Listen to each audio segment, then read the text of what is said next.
Hey guys, this is Jesus, one of the following Patreon listeners: Mike's Mind, Brownie Davis, Kevin Lovecraft, Nelson Harrow, Matt Benjamin, Alexander Klaus, Rogue's Retreat, Thomas Seymour Turner, John H. Perry, and Jonah Levine. Thanks for helping this hero reach her moment of triumph.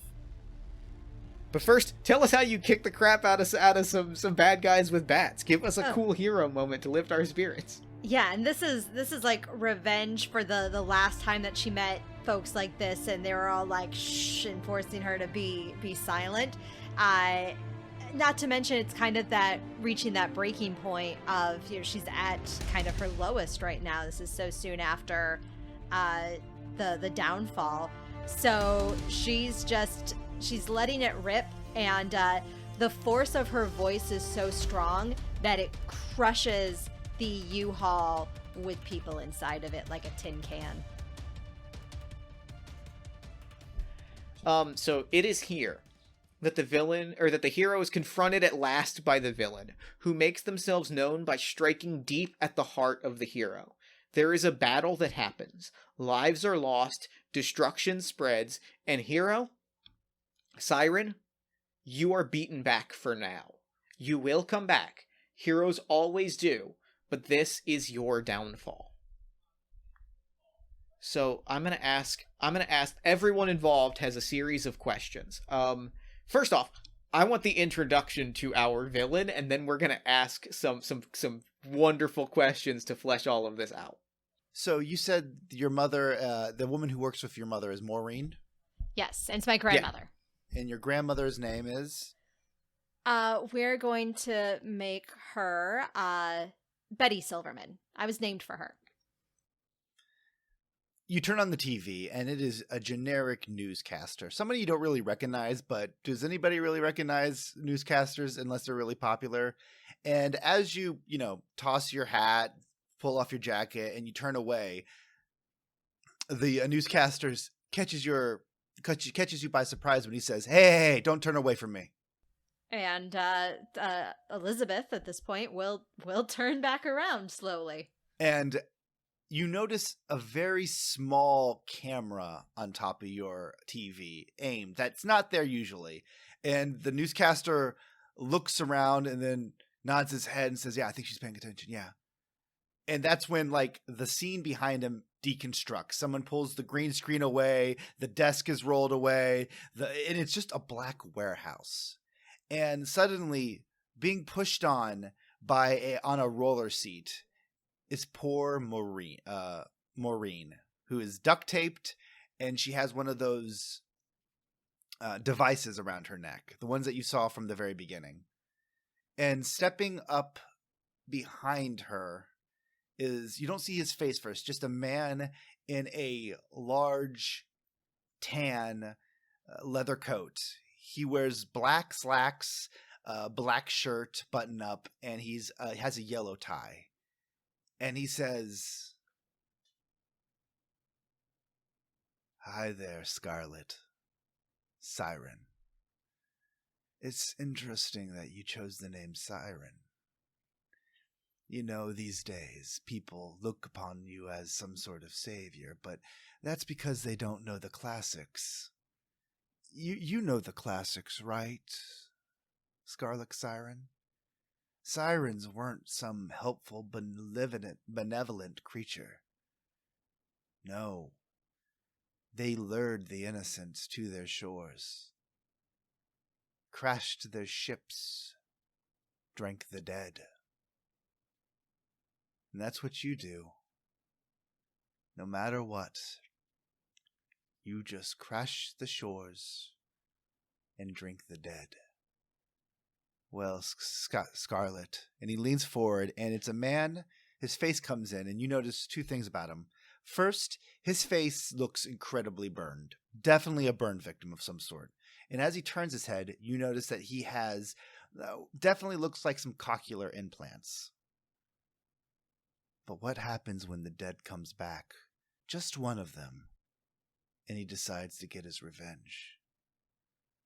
And he lays his chin on top of Maureen and says, "Now we're going to have a little fun. just like old times. 'Cause you don't recognize me, no.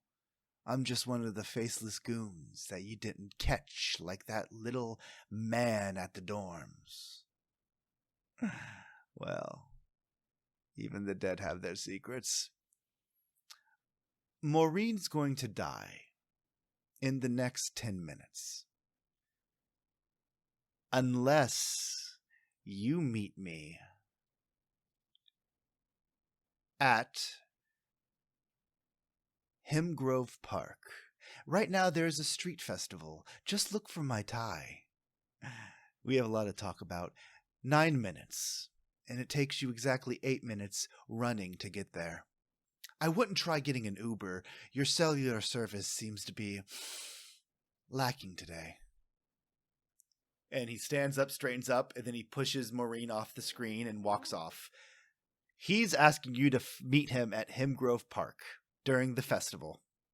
And so we have some questions. Of course. And then technically, because of gameplay mechanics, there is a really horrible thing that also happens that I'm unbelievably excited about.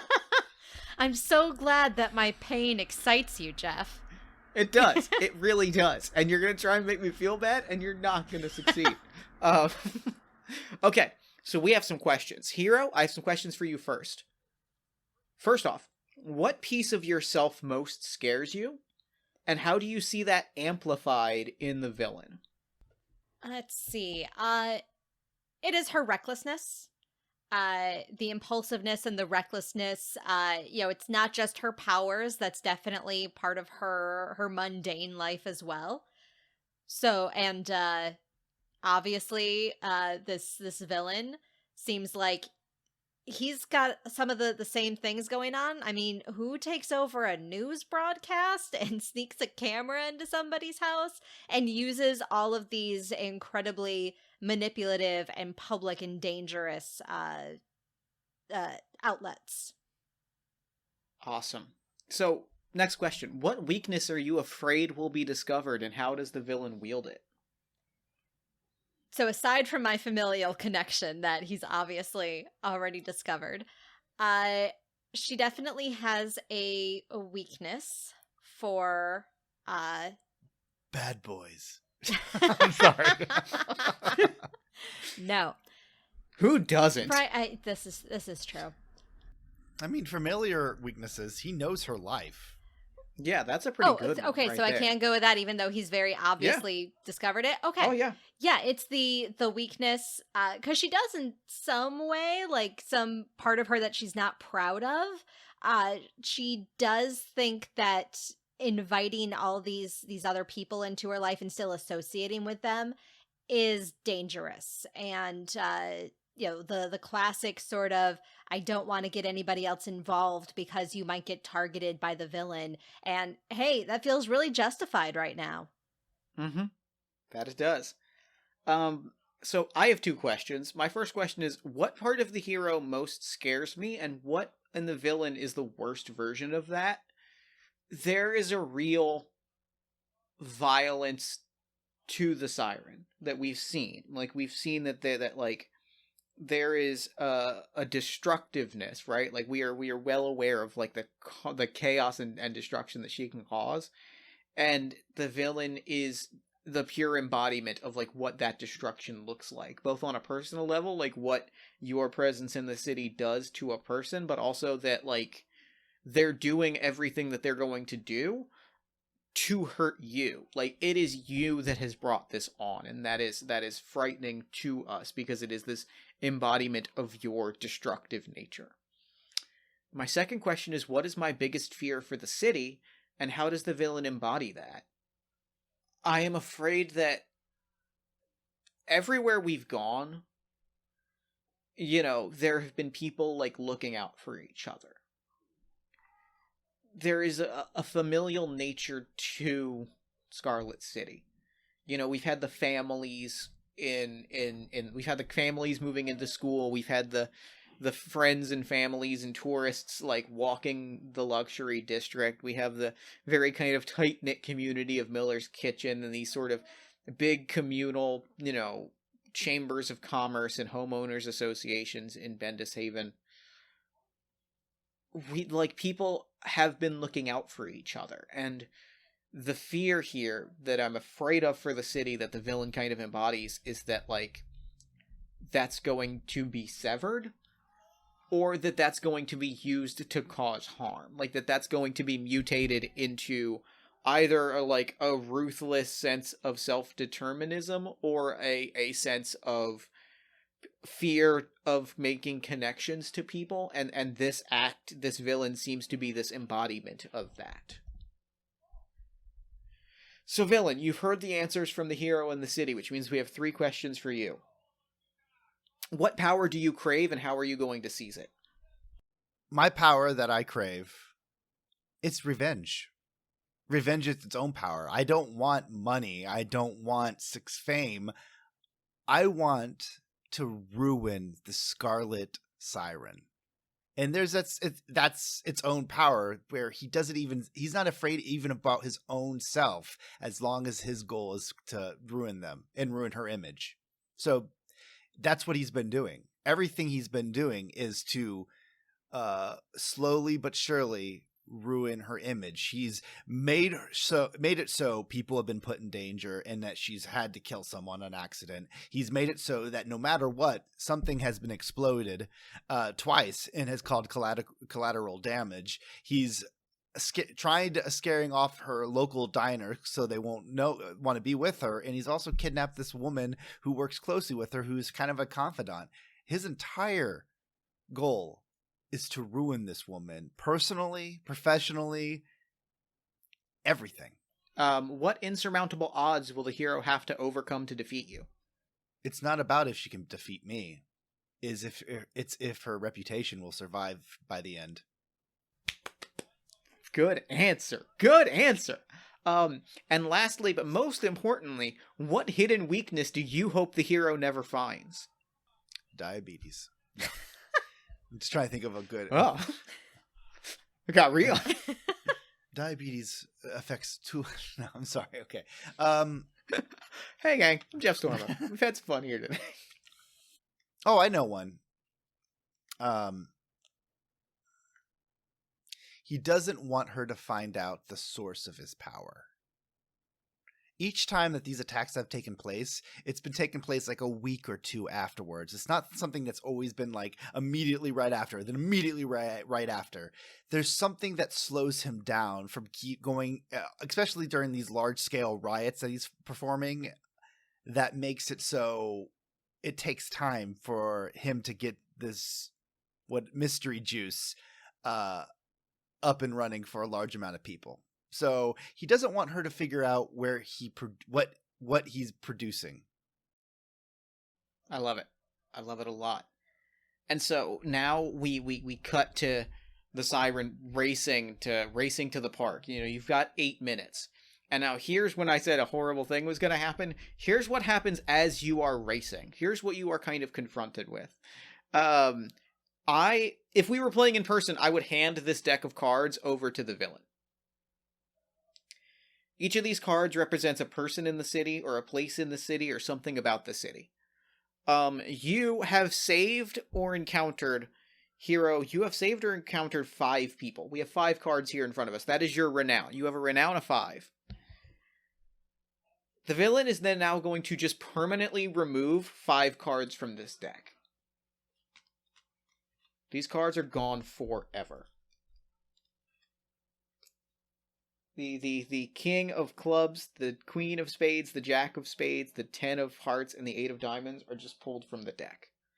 They're never coming back. So as you are running, you are hearing reports of riots happening all over the city. You know, explosions going off. There is chaos and carnage happening that, like, you have to kind of ignore because there's just too much going on. It's all there as this kind of ultimate distraction to, like, draw you from making it to this park on time. The city is hurt. The city is irreparably damaged by the final emergence of this villain. I take the deck back, and now the next moment of play is the city takes a moment of silence to mourn our losses. The hero takes a moment of silence to deal with your failure, and the villain, you are going to let the city and the hero have this moment.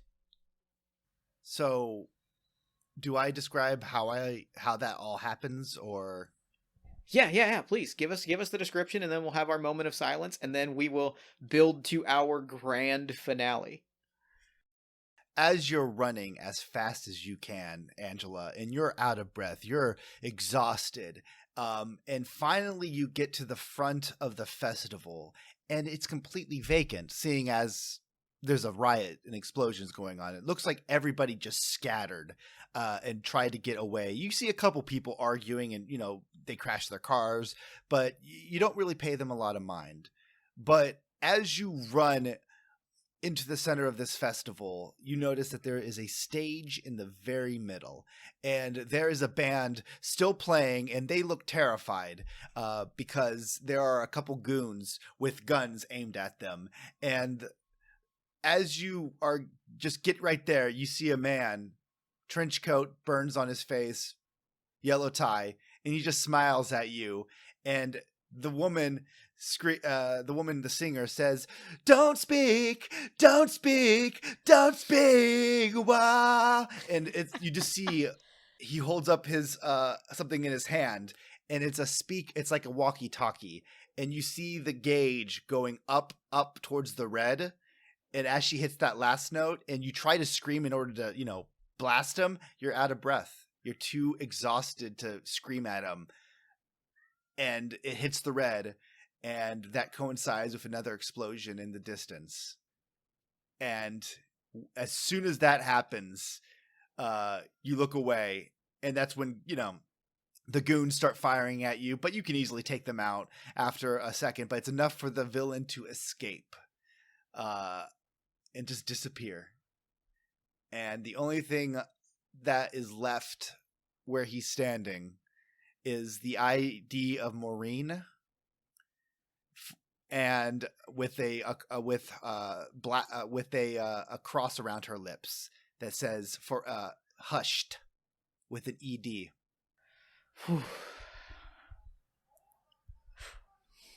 How's that? Was that good? Okay, I just want to make sure you're like, no, you've. No. That hit hard. So now we're gonna take a moment of silence, Hero. You and I are gonna take a moment of silence to deal with what has happened, and then we will move towards the final uprising.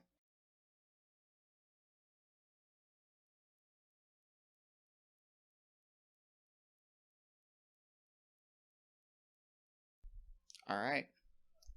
So now what happens is I'm going to hold this in front of the camera and tell you what this represents. Normally, if we were playing in person, I would place this card in front of you.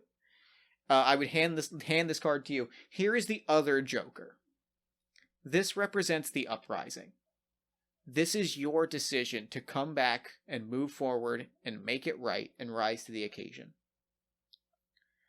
The truth is, Hero, Scarlet Siren, we need you. Scarlet City needs you. We need you now more than ever.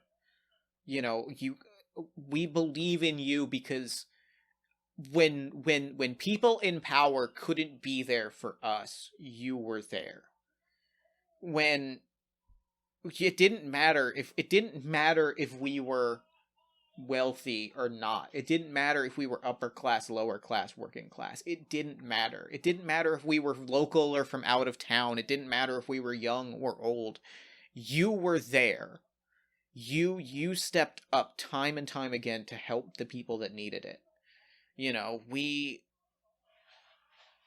are a city that looks out for each other, and you are really the embodiment of that. The fact that you have Scarlet in your name really represents to us that you were there for us that you're one of us. And the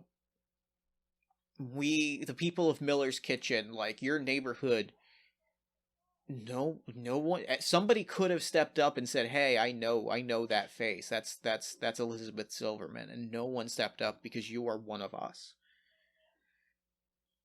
That's what this card represents. This card represents you being one of us and stepping up and helping us when we need it the most. And so, when you are ready, if we were playing in person, when you are ready, you would take the Joker and shuffle it back into the deck. So all I will say instead is that when you are ready, tell me to shuffle this Joker back into the deck and declare that you are going to make your uprising. All right. Yeah, I'm ready to keep going. Okay. Well, then I'm going to shuffle this back into the deck. You are going to thank the city, promise that you won't let them down, and because I can promise you, hero, you will not. I definitely appreciate the vote of confidence. Okay, so now I'm going to pull the next card off the deck. I'm going to describe the next location. Going forward, the narration changes. The city is wounded. The villain's influence fills every gap and every line of description. But know that card is in here. That uprising card is in here. And we will flip it, and you will overcome, and you will save the day. I have flipped the Jack of Hearts. The Jack of Hearts, as a location, is somewhere peaceful. That feels appropriate. That feels needed. You have encountered someone in need. Someone who can help them on their journey to defeat the villain. Someone that can help you on your journey to defeat the villain, but who needs something from you first. When you arrive here, we are going to perform the following. This is a heart, so we're going to put this in the college area. And this is, I think we see another one of those gangs from earlier, one of those big U-Haul trucks, except now, rather than like it being discreet, it has been turned into a Mad Max vehicle. I'm using this as a point of reference, not just because I know that the 3 people on this call will appreciate it, but it's because it's the reference point that popped into my head. This is essentially a van full of purgers. Yes. It's the only way that I can describe this. A bunch of people with spiked bats and scary masks are tearing down a city.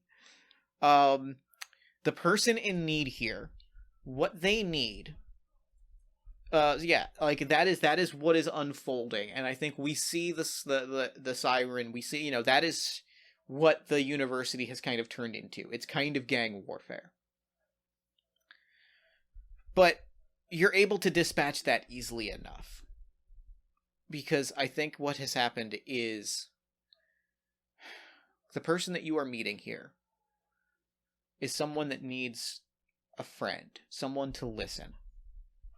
And I think this is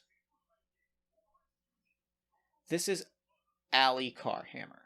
She is 19. She is a sophomore in college. And this has been the worst month of her life. And I think, I think you find her hiding from this van full of purgers. So I think I'm going to ask you to describe how you quickly dispatch this threat. And then give us this moment. I'm going to ask you in a moment to give us a moment between you and Allie. But first, tell us how you kick the crap out of some bad guys with bats. Give us a cool hero moment to lift our spirits. Yeah, and this is like revenge for the last time that she met folks like this, and they were all like shh and forcing her to be silent. Not to mention, it's kind of that reaching that breaking point of, she's at kind of her lowest right now. This is so soon after the downfall. So she's letting it rip, and the force of her voice is so strong that it crushes the U-Haul with people inside of it like a tin can. Oh, that's gruesome and dark, and I really love it. And so, yeah, you saved her. And she's very hesitant to, acknowledge it, right? She's kind of, keeping a distance from you. She kind of kicks the ground and is like, hey, I thank you, I guess. And there's this moment where you can tell, she's just, you can tell she has the face of someone that's about to cry. You know that face, you can tell the face of someone that's about to collapse in a heap. Yep. And so this is a moment where you need to give someone what they need, and in exchange, they will become an ally. They will be someone that can help you now and in the future. Villain, in this moment, this is a moment of quiet. If the hero were wounded, this would be time for them to heal.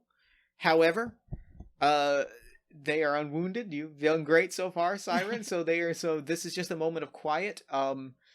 Which mean, however, note that the threat outside is continuing to build, right? Like, our grand villain is still out there. Plus, this is just one truck full of these purgers, as you put it. Excellent reference. Right. There's more than one. There can never be just one. Yeah. Hero, how do you give this person what they need? What does that look like in this moment? She steps up to approach Allie, and Allie takes a swing at her. Absolutely, Scarlet Siren bears responsibility for her losing her father. And so it's one part anger and one part like almost instinctual, like she's been running on adrenaline and fear to try to hide from these folks. It's just like, someone's approaching me. And Scarlet Siren could easily avoid it, but she doesn't. She takes the hit right across her cheekbone. And then she asks Allie, like, did that make you feel better? Like, 100% honest question. Did that make you feel better? And I think she takes another swing. Fair. That one, she's gonna, like, hold up her hand and block it. And I think Allie, like, does it and goes, actually, that one kind of did, if I'm being honest. I've been there. I take it out on people and things, too. Like your dad. Obviously.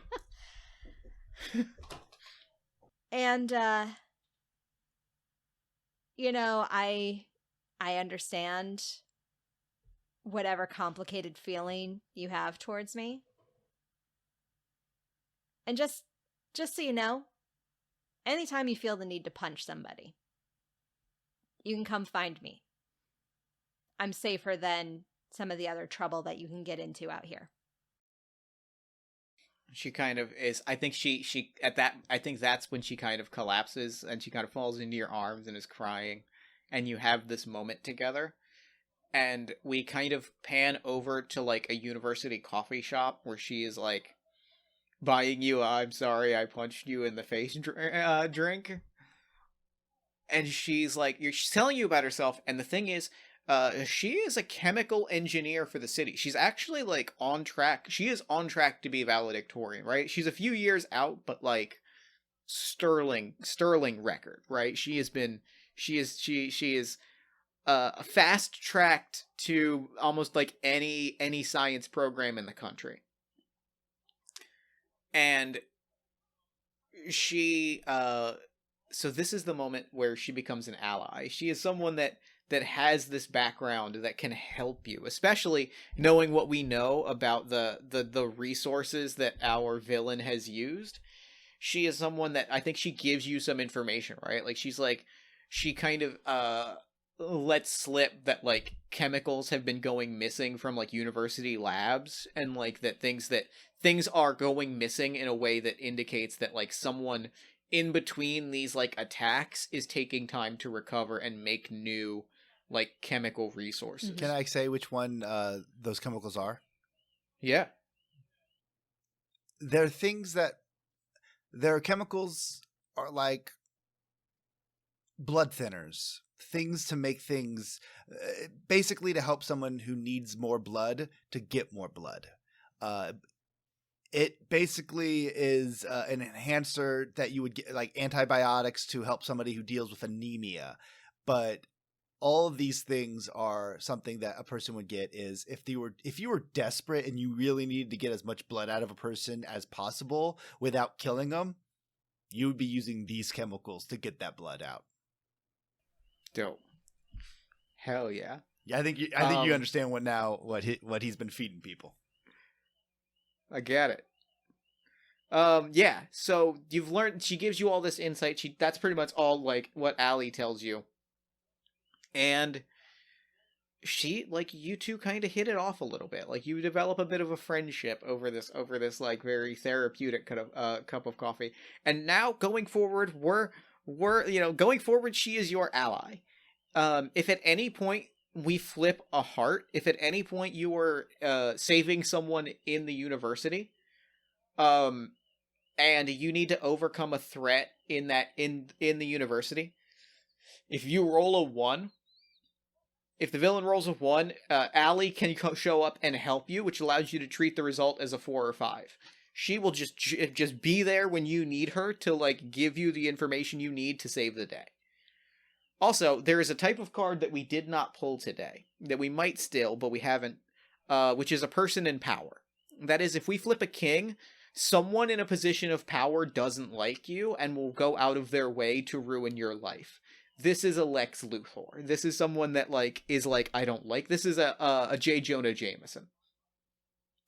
If at any point that person opposes you, and what happens is they make it harder for you to roll well anytime you flip that color suit. So if I flip the King of Hearts, anytime there's a heart, the university president might try and, like, stand in your way, and it'll be harder to roll that 6. If that happens, your ally can sacrifice themselves to destroy that person in power. Then at which point they are removed from the game and you have lost them forever. But for now, she is your ally, she is there for you, you have her back, and she has given you some crucial information. Which means it is time to flip our next card.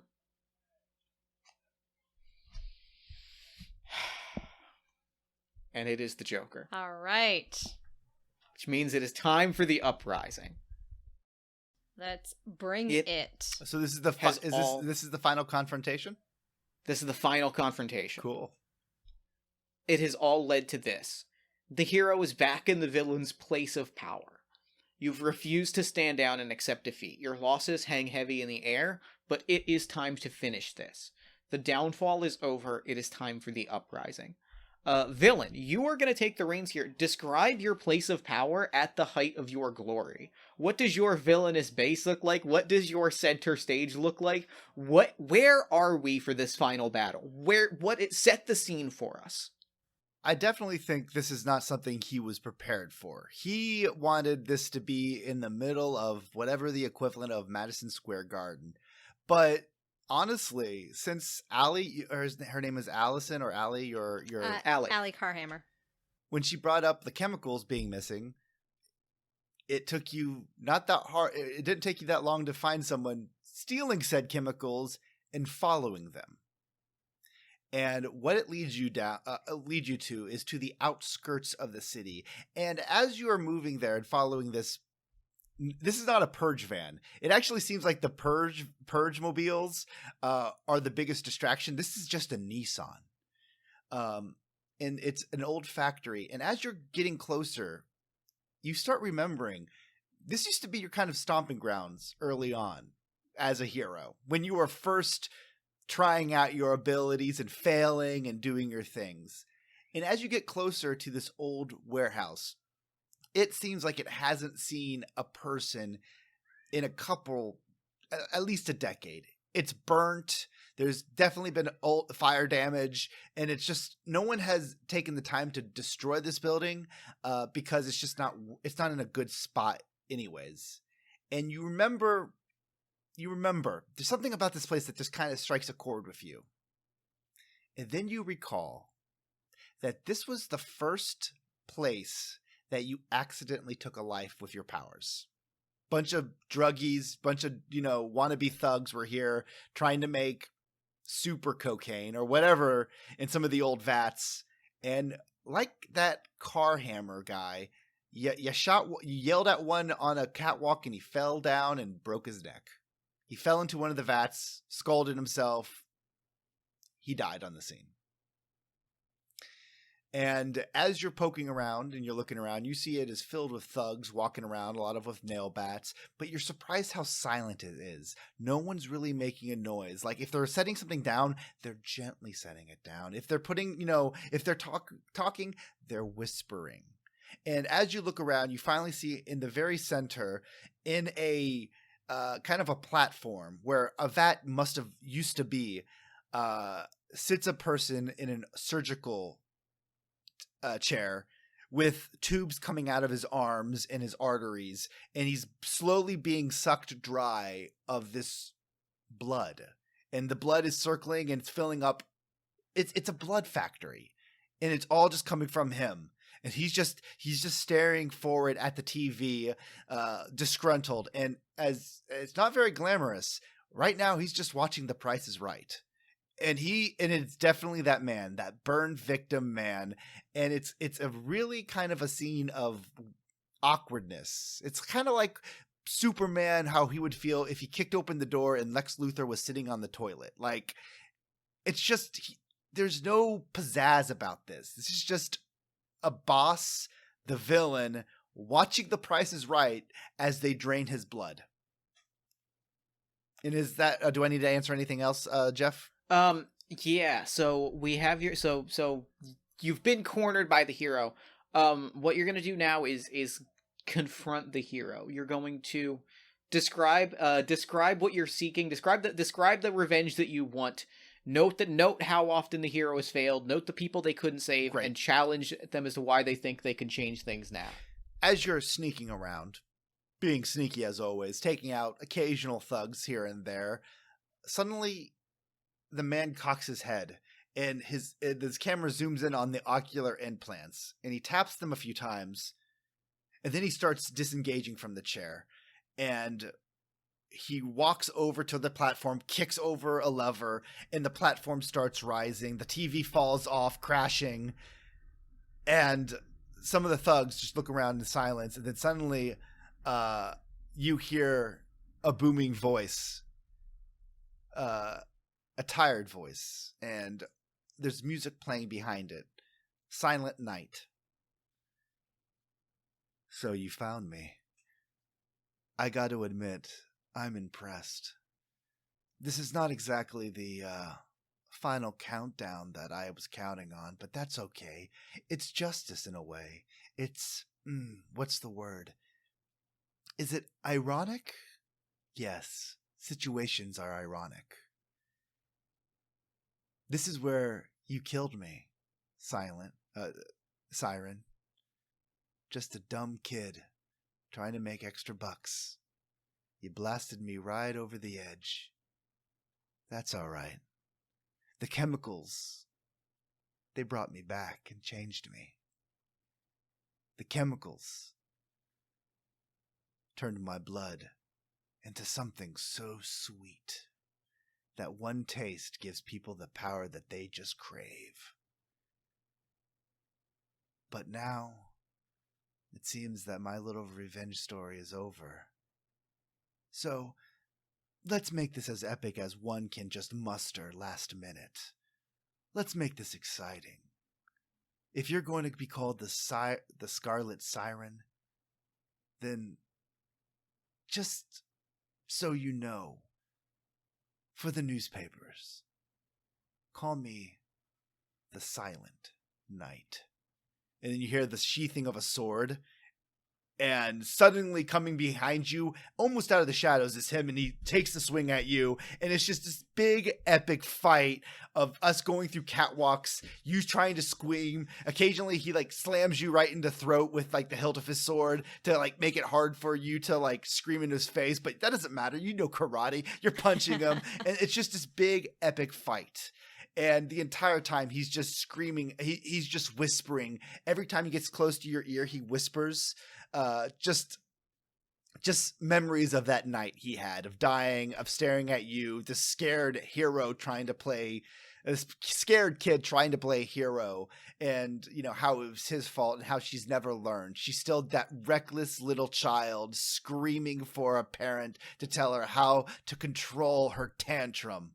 And probably also throwing in like the more recent failures, like Oh yeah. yeah. You killed Carhammer, you killed this person, you destroyed these. You couldn't save Maureen. You couldn't even save the poor the addicts that I made fight for me, because you just saw them as nothing but the enemy, not victims. They're all victims in this city when you're around. Awesome. So now it's my turn. I get to tell the hero what they need to hear, the people they did save, how they made this world a better place, what they need to hear to stand up and do what they need to do. So as you're fighting through this, Siren, like, you're hearing all of this, and you're being confronted by, you killed Henry, you couldn't save Maureen, all of these things, like, you are responsible for this villain, for Silent Night being here. And I'm kind of But- like, he might have a point. He might, but at the same time, like, Allie's gonna be okay. Those people, Big Murray's diner, the Red Brick Diner is open for business today, and it wouldn't be if it weren't for you. The mall might be damaged, but, like, the people inside walked home. There were people again and again and again that, like, for everything that you did, you stopped. Like, those people are stronger and safer for having you there. If you weren't there, they might not be here. Like, and I think you see flashes of all of these people that you did help, that you did save, the difference that you did make. And, you feel all of this, you feel all of this inside. You may have played a role in the creation of this, but at the same time, you helped a lot of people. You say you prevented a lot of harm, and that is what matters in this moment. All right, yeah. And so, Hero, this is your moment. You get to save the day. You think about the names of the people that you saved. Think about how you helped people in need. Hear what the villain has to say. Hear what the city has to say. Honor those you couldn't save by standing tall in this moment. Describe how you fight, describe how you win, and then we move on to the end game. So as, for every time that Silent Night mentions a failure of hers, ultimately Scarlet Siren has a flash of these people that she's helped. Yes, she tore apart the mall in the luxury district, but all those people got to remove the bombs around their neck. Yes, she did kill Henry Carmichael, but his daughter walked away to live another day. And she brought down the Chamber of Commerce, but none of the people inside got hurt. Even the people that didn't believe that she was helping the city. Big Murray giving her breakfast. The breakfast is very important. That figures big in her memories. It's the kids in Murray's kitchen, or not Murray's kitchen, in Miller's kitchen, who they know who she is now, and they invite her to, like, play hopscotch with them and things like that. Just how much she is part of this community. And finally, she thinks of Maureen, and it is heartbreaking that she couldn't save Maureen.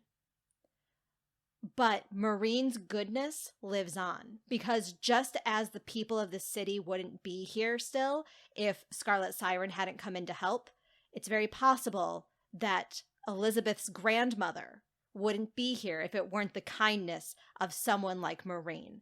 And so Scarlet needs to embody that goodness and embody that care for other people that she learned from Maureen. She learned it from her grandmother, but for these purposes, she learned it from Maureen. And she's going to put all of that, honestly, that love forward. And when she lets out one final blast of her voice to push Silent Night away, it is a love song. And Billy, you are way better at coming up with song titles than me. So is there a love song that mentions silence or quiet? I had my songs picked out. I'm sorry. So I was like, were you Googling? Please. I didn't need Google for a No Doubt song. That's true. I don't think you should be doing a silent song. I think you should be doing something like a shout, something about, like, loudness, being, you're loud and proud. Like, I don't even know. You shout. I want it to be a love song of some kind. Well, you gotta think of your own thing, man.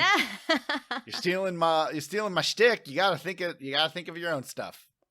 No, that's fair. That's fair. Um, I want to come up with a good one because Billy's had so many good ones. Maureen, isn't that a song? I'm thinking of Come On Eileen. No, Maureen. Okay, maybe I'm. No, that's Jolene. Okay, Jolene. Well, you know what? Because it is a somewhat bombastic song and it feels cheesy enough for this, we're gonna go with Love Song. Like, literally, she's singing Sarah Bareilles' Love Song. Mm-hmm. I like that also because it's I'm not gonna write you a love song. And if that's his whole deal is right, that's very good. So yeah, that's what she's and we've seen her, every other time that she's used her power, it's been like wordless. It's just been these screams, very primal, and this is almost an evolution to something more civilized. Maybe she has put behind her this tantrum throwing that Silent Night mentions, and she can have more control and be more like a person and not just a tool of destruction. So does Silent Night go over the railing that he had gone over those many years ago, the same one? Oh, yes. Now, we need some symmetry. Yeah, here's the question. Uh-oh. He falters for a second, tries to catch it himself, drops the sword, and he goes over a little slower. Does she let him fall to his death again, or does she not? She does not. Good. So you reach out last minute and grab his boot. Yeah, I mean, whether it's purposeful or not, you fall for it. There's definitely that very long moment. It's like when you're tilting back in a chair and there's that second of like, oh, did I go too far back? It might not be on purpose. It also might be on purpose. She's just learning how to be a better person. So there's this little pettiness there. That you're hanging for just a moment longer. Your heart is in your throat, and then she grabs you. And I think we see you grab the foot, and then we fade, and now we skip. Now we skip ahead, and we move on to Until Next Time. With the villain defeated, the city is at peace. There will be another villain in time. There's always another issue to sell.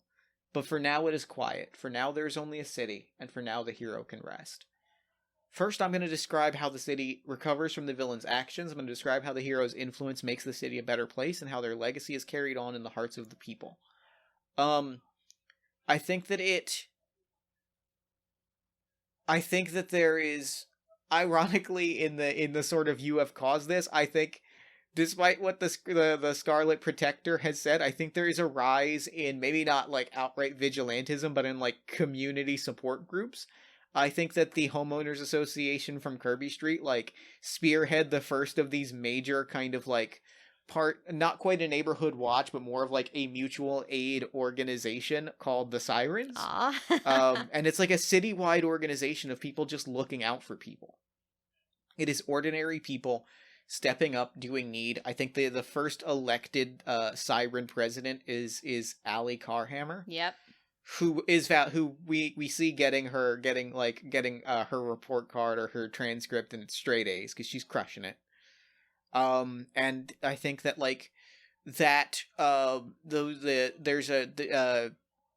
I think we see her on a news interview. I don't even think she joins the Sirens. I think what happens is we see her briefly on a news interview, talking on like a science show about like how to undo the chemical effects of these blood medicines, of this like addictive blood, and she is like guiding the research on how to undo this.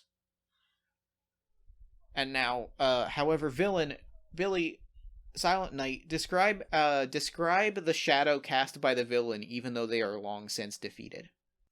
It zooms in towards the Supermax, wherever it is located. I don't even know if this city's big enough to have a Supermax for supervillains, but they have a Supermax close by in a couple, in the Metropolis version. And as it goes down the twisted hallways through many villains, some of them with weird appendages and fangs and cursing the guards, it gets to a padded cell, and instead of it actually being padded, it seems to be muffled with foam, And he just, when the guard passes, he looks through, and there's Silent Night in a prisoner outfit, burned face, glaring towards the window, and he doesn't have those those implants in his ears anymore. And as the guard is talking to somebody, maybe the guard's giving a tour to a newbie, it goes to the perception of Silent Night, and there's just this constant hum. It's the only thing he hears, this hum. And you see his eye twitch, slowly but surely. And as the guard passes, there's a small smile that touches the side of his lip, and he holds out his hand, and suddenly a rat pokes its nose out, sniffs at his hand, and starts licking at the cut there. And he whispers, "That's right. Get big and strong. I need you and your friends to dig me out. Ooh. I don't like that. They I won't. don't like that. They will not silence me." I don't like that one bit. I don't like that. And now we come to the final moment of the game. Hero, describe how, for an all too brief moment, you are able to rest. Describe how you celebrate your victory, how you spend your downtime, and how you pay your respects to those who helped you succeed and those that fell along the way. You see, she is back to being Elizabeth Silverman, and you see her kind of take a greatest hits stroll through the city. She swings by the college district and grabs coffee from her favorite place with Allie. And as she's coming back, she kind of checks in on the Sirens and kind of wishes them luck and some support there. And then walks through Miller's Kitchen, swings by the Red Brick Diner, gets 2 breakfasts to go. And she hides the coffee from the coffee shop from Big Murray. He doesn't need to know that she went for the fancy stuff, double macchiato and that sort of thing. And finally, she is back at her grandmother's facility, where there is a nice memorial at the front desk to Maureen. Lots of beautiful flowers and cards and remembrances, and Elizabeth adds one of her own. It is a sheet of music, and the it's whatever Maureen's favorite song would have been. We're not going to go into that much detail at this point, but it is something for Maureen's favorite song, and it's actually it is signed by the composer. So it is a very and it's to Maureen. Elizabeth went out of her way to track down something that would hopefully be very meaningful even after Maureen has passed. And, maybe it'll be a comfort to her family that somebody went out of their way to be so thoughtful, because Elizabeth didn't sign it. There's no indication that it came from Elizabeth. And, then she just goes and finds her grandmother, and she kind of took the girls' day out in. She shares breakfast, they both have their coffee, and it's just a moment to remember what matters and a moment to connect with family. And I think we pan out on that. And now, Hero, you can at last rest. And we're going to close the book. And if the city needs you again, we will reopen this rulebook and play again.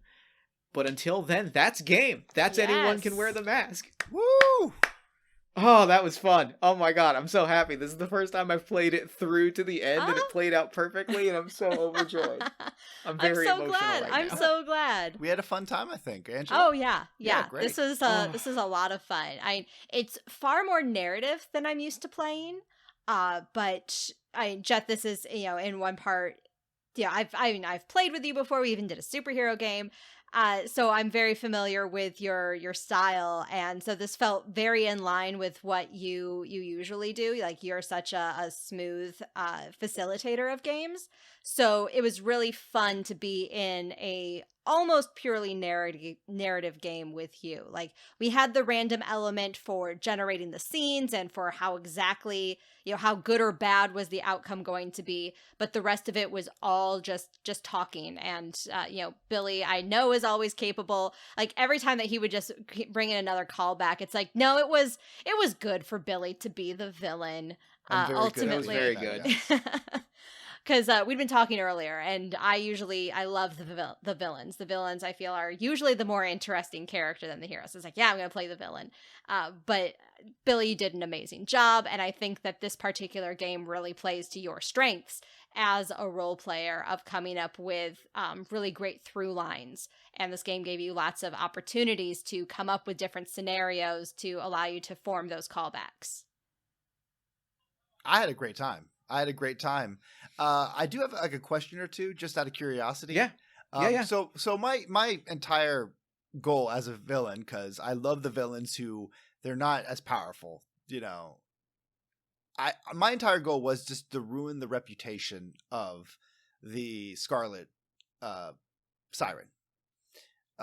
And it never felt like I was able to quite burst that bubbles. And I was wondering, is there something that goes? I mean, she might have just had great roles. I was just wondering, is there some sort of a mechanic where their reputation can go down to the point where the city does respond negatively towards them, or is it not? I'm just wondering. It's not in the rules, but I could see it. I could see it being played as a result between the city and the villain of like what happens when you roll poorly, and that part of it was that she rolled very well and like caused very little damage to the city, because like the idea like, and part of it is there is a mechanic for that specifically where if it can kind of only come up after the villain has revealed themselves, but there is a mechanic that like if you have to shuffle the deck, if you run out of cards, you shuffle the deck back, and then what is called a crisis happens, where like all three of us answer a question, and it's like, what does the villain really want? How do they get it? Hold on, I'm gonna pull up the rules and read the questions exactly. So once the villain reveals themselves, there's a moment where like you discard those cards and they get permanently removed. If that removes all the cards from the deck and we have to reshuffle, then a crisis happens, and this would be a real opportunity where like that could happen. So let me find the exact questions, because I think they're really good and I'm really proud of them. So what happens is the hero asks the hero is asked, what is your greatest fear and how does it come to pass? The villain asks, what power do they hope to obtain and how do they seize it? And the city is asked, what do you hope for the city, or how do you hope the people of the city will rise to walk in the steps of the hero? So there's a sense of, given that that's what you said you really wanted, if we had run out of cards in that moment, then you would have been able to say like, okay, yeah, then the city is turned on you, and then I could spin that as well. And since you answer before me, I would then be able to spin it into, and the city has grown into a place where they don't necessarily need you, and then the hero has to kind of navigate existing in that space. And how common do you think it is for you to run out of cards? I don't know how many cards we would have to go through in order for them to run out. I'm not 100% sure. I'm not sure how common that would be.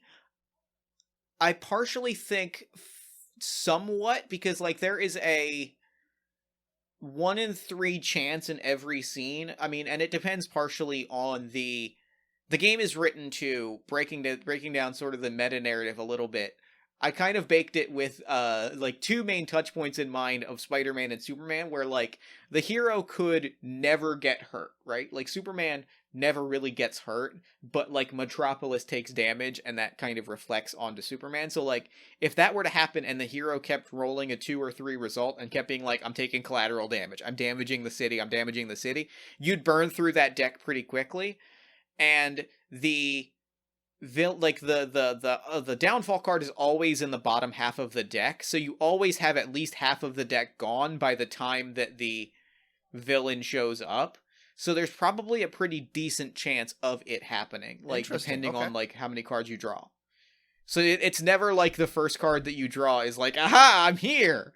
It's always like, you've been here for a while, you've caused some damage to the city, you've gotten hurt a few times, which the mechanic for getting hurt is there's a second table that you roll that is, or you roll fewer dice and eventually you start rolling dice and taking the worst result.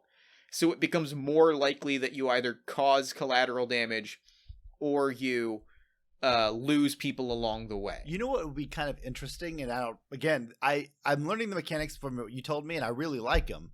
But would be really cool as the villain is each time that she does gain those ones or collaterals, it would be cool if I got I would get like a villain token, or you could even say like take a villain token, collateral of this. And what the villain token would do is like when you would be in those situations where you like, oh, since you're familiar in this area, you get 3 dice. I could pay a villain token to say like, I'd rather her just roll 2 dice.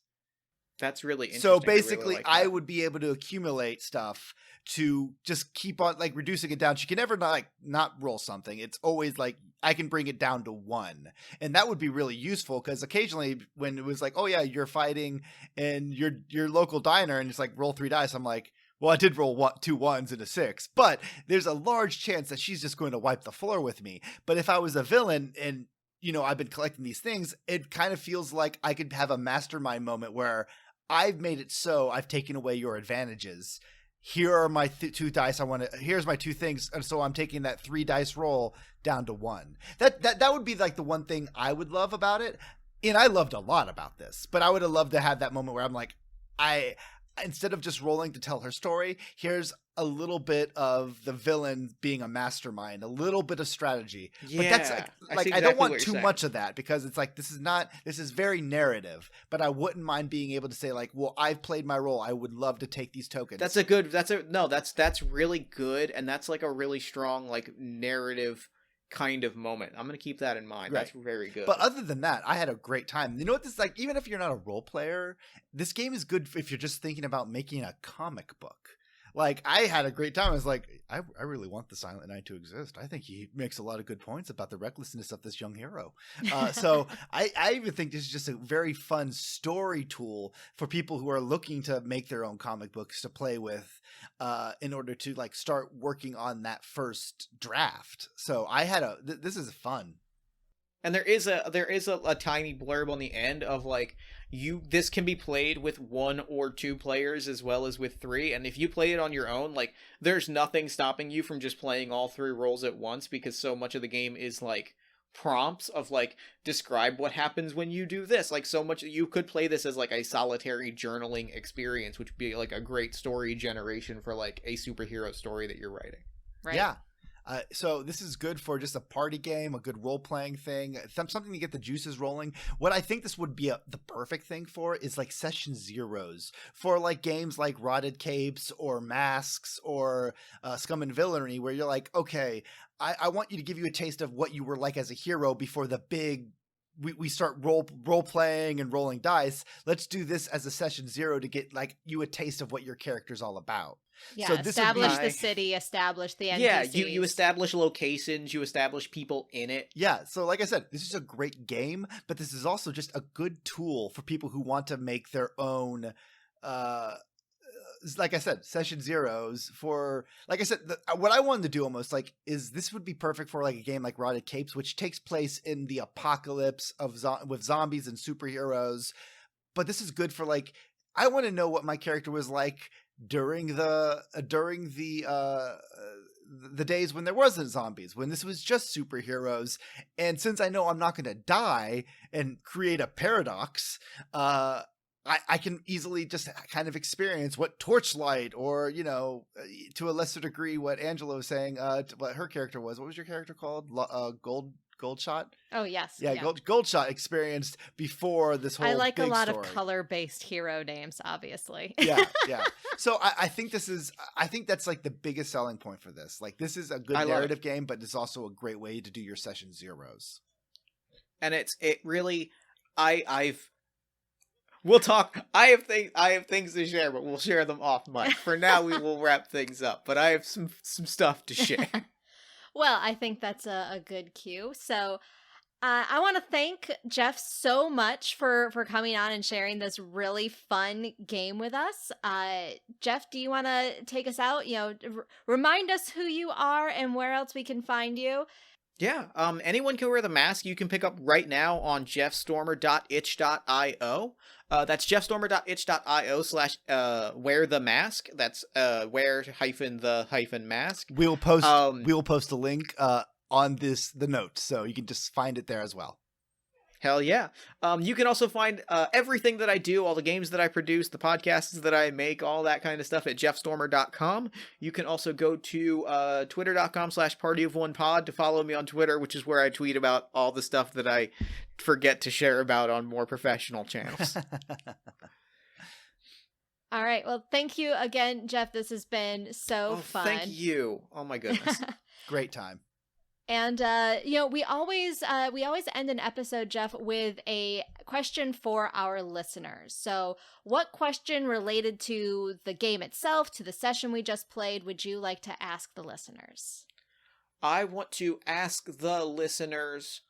We'll keep it. I'm going to ask the listener. What is for the if you've listened this far, you probably are a fan of superhero stuff.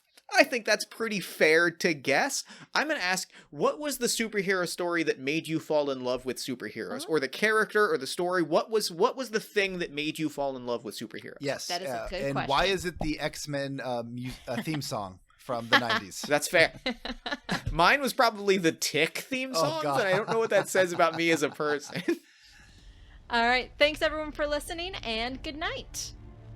Hey, everybody. This is Billy from Fandible Podcasting Network. Thank you so much for listening. We loved having you here.